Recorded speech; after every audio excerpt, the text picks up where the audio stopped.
कहानी पुराना स्टेशन। शाम का वक्त था। रेलगाड़ी के हॉर्न की आवाज पूरे स्टेशन में गूंज रही थी।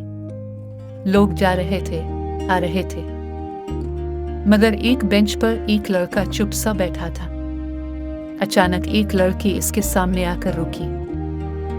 हल्की बारिश में उसके बाल भीग गए थे और आंखों में वही सवाल था जो बरसों पहले रह गया था।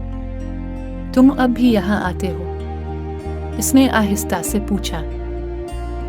लड़के ने मुस्कुरा कर कहा, हाँ, क्योंकि ये वो जगह है जहाँ तुमने आखिरी बार अलविदा कहा था।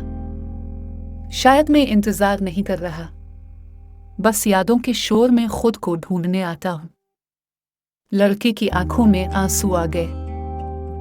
मैं गई जरूर थी, मगर दिल कभी नहीं गया। वक्त ने सब कुछ बदल दिया, मगर तुम्हारा चेहरा अब भी दिल में वैसे ही है। रेलगाड़ी की सीटी बजी। वो अलिफाटे जाने लगी, फिर मुड़ी और बोली, शायद जिंदगी सफर ही है।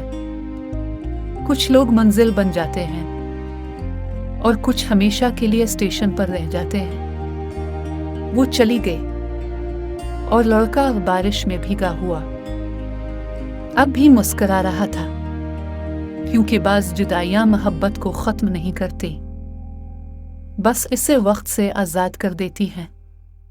सबक: मोहब्बत हमेशा साथ रहने का नाम नहीं, कभी कभी ये बस दिल के अंदर चुपचाप जिंदा रहने का नाम।